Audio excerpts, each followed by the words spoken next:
Okay, hello English Lit students. This is a lecture PowerPoint on the context for understanding Victorian attitudes to crime, investigation and punishment for the Moonstone, which if you remember is 1968. So we say the 19th century, we'll start quite early and take our way through.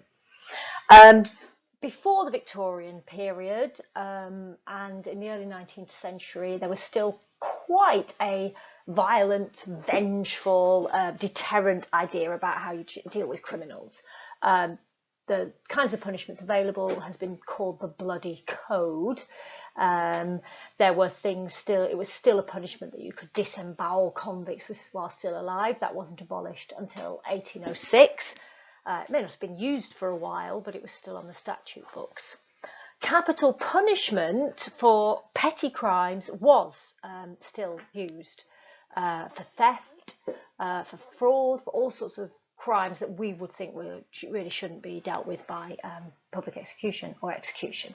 And then the idea that execution took place in public, that became less and less palatable to the Victorian mind. This idea that it was an entertainment, that it really coarsened people who turned out to watch executions. They used to sell cakes. It was seen as a sort of fun day out, go and watch someone being executed. So it wasn't that Victorians necessarily thought capital punishment was in itself a bad idea, but they definitely thought there was something gruesome and bad for public morale for people to go and watch it. Other kinds of reform. So there was reform to punishment, but then there was also reform to prisons. So prison became much more, if you weren't doing physical punishments, prison became much more widespread as a punishment. And 19th century prison reformers promoted the belief that prisons should be designed and run to reform prisoners. Some of the early changes they made were to stop women and men and children all being put in prison together. You can imagine how that would have upset the Victorians, because they don't like the idea of men and women being together in dodgy circumstances. But there's also a sort of a Christian belief that prisoners could and should be reformed if they were given hard work, encouraged to reflect, and had Christian teaching. So that was another thing the Victorian prison reformers argued for, with chaplains and chapels and religious visitors going to church to try and reform the prisoners. So increasingly that is how prison starts to be seen, as a place where people could and should be reformed. Hopefully that doesn't take you too long to think of a really important character in the Moonstone, Rosanna Spearman, who has been through this. She's been to prison, she then went to a reformatory, and she's been offered a second chance. The other key context for Victorian attitudes to crime was the growth of cities, and so the idea of where criminals came from, what class they were, and also the idea of what gender criminals were. So cities were growing rapidly in the 19th century. London doubled in size. That was its population, people coming in for work. And there's a quote there from a worried person in the 19th century who sees the cities as the nurseries of modern crime. That's where you learn to be a criminal, in the city. So Victorians started being aware that there is a link between poverty and crime. Yeah. So although they're very big on morality and people should be good, they can't escape the logic of the more poor people there are, the more crime there seems to be. So there was an awareness that extreme poverty nurtured crime in this underclass that was drawn to the cities. The middle classes are by now the most important class, and they're sort of the most important cultural class. It's their cultural norms that set the Victorian ideas. And so what's also interesting, started in the 18th century, but also in the 19th century, is aristocrats can also be villains now. This image of the degenerate aristocrat, yes, who lacks self-discipline or any sense of responsibility. That became a trope, became a repeated idea. And I hope you can see and think about how Colonel Herncastle can fit that idea of the villainous aristocrat in this novel. And then in terms of gender, it's interesting that novelists and readers, and actually even in real life, were unwilling to accept the possibility of gentle women, that is middle-class young women, being the perpetrators of crime. So we saw that in the Roadhouse murder, that Constance Kent, the locals, the newspaper reading publication, her own father didn't or couldn't accept that she could have committed that murder. And they in fact turned all their anger and disgust on the investigator. And that clearly influences Collins, how Sergeant Cuff gets treated, but still, he can't make Rachel Verinder the perpetrator of a crime. It turns out not to be a middle-class lady. And interestingly, another thing that was happening in the 19th century was the rise of white-collar, so-called white-collar crime. That is crime committed by middle-class people, but also to do with middle-class jobs. So fraud and forgery. These have been described as a distinctly 19th century phenomenon. Not that we don't do it in the 20th century, but that it wasn't a big deal so much in the 18th century. So there were big railway frauds perpetrated in the 19th century, people selling stocks and shares in fake companies and false companies. And in fact, Betteridge makes a comment about that when he says, because Rosanna Spearman only stole from, she was only one person, she didn't get up a company to steal, she got sent to prison. And that could be an explicit reference to some of these fraudulent companies in the 19th century. Also worth mentioning Godfrey Ablewhite, who commits both fraud and forgery. He's the trustee to a young man's estate, and he forges the signature of the second character, the second trustee, in order to defraud that account and takes all the money out of it, which ultimately is the cause of the crime.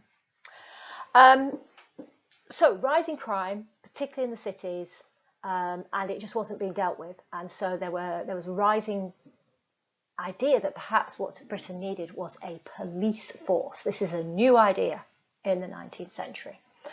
In early 19th century London, there were 450 constables, not police constables, these are local government officials, and 4,500 night watchmen. But all they do is sort of patrol around and try and deter crime just by being present.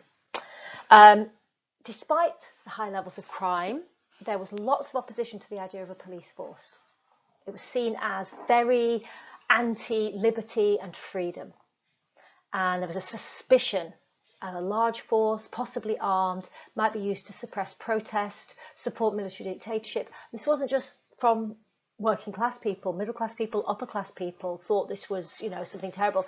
In fact, something that the French did. Yeah, and there was a lot of anti-French feeling. French people did not have the same level of freedom and liberties as the British, and Paris had the best known, best organised and best paid police force. Britain had been at war with France and didn't like things that were French and just thought this police movement was a movement too far. However, a police force was established in 1829. The Metropolitan Police Act allowed for a London force. They were meant to be professional, disciplined, and their key thing was to be preventative. Okay, so it's still this idea that the police are to prevent crime happening in the first place. They were responsible directly to the Home Secretary, whose name was Robert Peel, which is why these nicknames, Bobbies and Peelers, emerged in the 19th century. Given how people did not like the idea of them being like the army, their uniforms, as you can see in that lovely photograph, were not like military uniforms. They're sort of wearing top hats and coats. And they weren't armed apart from having a truncheon. It's interesting to think what class the police were. Their pay was more than a labourer, but less than a skilled worker. So they're quite working class, possibly upper working class, but not skilled. And some of these early police officers would work 7 days a week, and they walked their beats. And it was amazing, the first police force, it literally covered the whole of London. Everyone had a beat, they walked around it. Yeah, it's an interesting way of running a police force. I just don't think you could afford to do it today. So that was just preventative. There was no detection. There was no trying to find out crime or find out afterwards who did it. And this was partly to do with the public didn't like the idea of detectives at all. There was something sneaky about them. You know, they would often not tell you who they were or what they were up to or why they were asking you questions. But this became a bit embarrassing when there was a murder case and they let the suspect escape and they couldn't find him again. So they did establish a detective department to the Metropolitan Police, and they were given investigation powers into not just murder, but fraud and theft, and also investigating suspicious persons. London in the 19th century was a place, the exile of choice for revolutionaries and people on the run from repressive governments in Europe.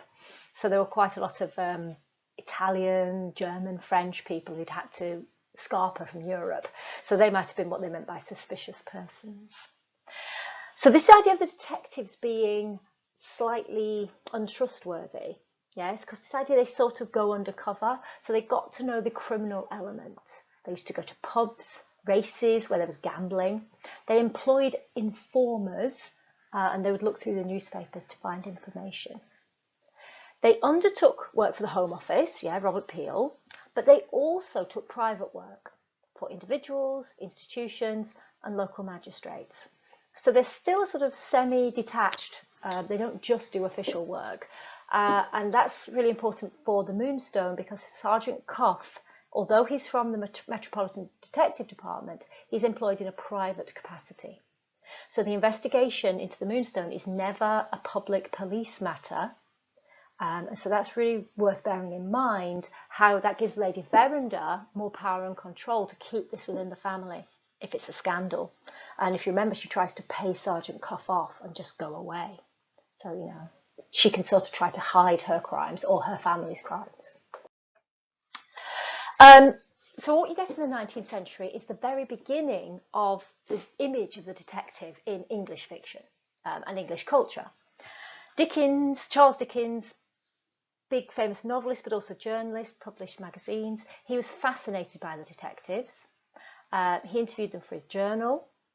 He praised their talent, so he's impressed with them. He called detection a science. And he did one of the first fictional detectives in English, Inspector Bucket in Bleak House. And they're portrayed as intelligent, thoughtful, judicious men with a touch of mystery about them. And it seems that the public attitude did change to detectives and people started to feel more interested and less suspicious of them. So it's worth just thinking about how Sergeant Cuff fits that image of the detective as well that's emerging in the second half of the 19th century. The other thing that's happening is the beginnings of forensic science, that is science being used to investigate crime. And also the beginnings of what we call criminology, that is the scientific study of crime. So some of the forensic techniques that are developed in the 19th century include fingerprinting. And I don't know if you call it ironic or anyway, it's very interesting because it links back to the British in India, which obviously is a big theme in the Moonstone. In India, there had been the habit or the technique of using palm prints to sign documents for people who couldn't read and write. And so that was an Indian technique. And then there was a British magistrate in Jungipur, and he started using this technique to authenticate documents, finger and palm prints. And then later, the Inspector General of Bengal, he started using fingerprints to register and then identify criminals. So all of this is tied into British administration of empire as well. Also developing is the idea of criminology, the scientific study of crime. And this question of, why are people criminals or who are criminals or how can you spot a criminal? And it's a mixture of science and what I would call or anyone would call pseudoscience. That's sort of fake science, pretend science. It's also got human physiology, that's what people physically look like, and some social prejudice mixed in there. So the Victorians, they believed, they called it a science. I think we would now call it a pseudoscience of phrenology. This idea that the shape of your head revealed your character, how high your forehead was, where your lumps were. And there's an image there of which bumps in your head would say what about you. And then there was an Italian called Lombroso who said you could identify criminals by their physical characteristics. So it's a sort of extension of phrenology and a bit of Darwin. So because Darwin's theory of evolution had explained that man evolved from apes, there was this idea that the more you looked like an ape, the more you might be a criminal. It's a very weird thing to do with Darwin, but it was widely believed.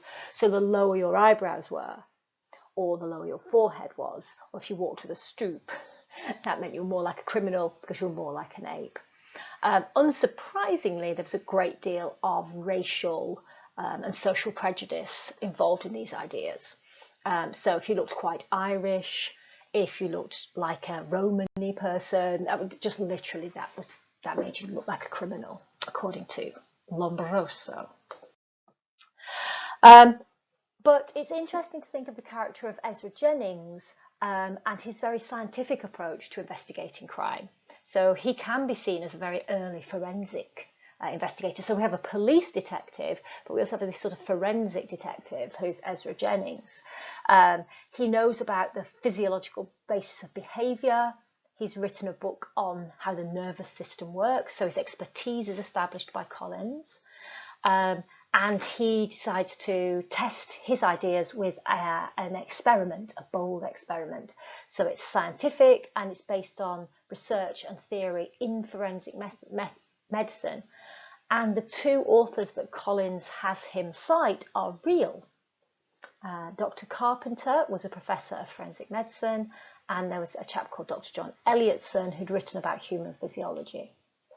And Ezra Jennings solves one of the mysteries by revealing that Franklin Blake had acted under the influence of chemical stimulants, physiological drives, and nervous impulses. So that is one of the big crime solves in the novel, and it's through forensic science. I'm pretty certain that's the last slide, so that's the end for you.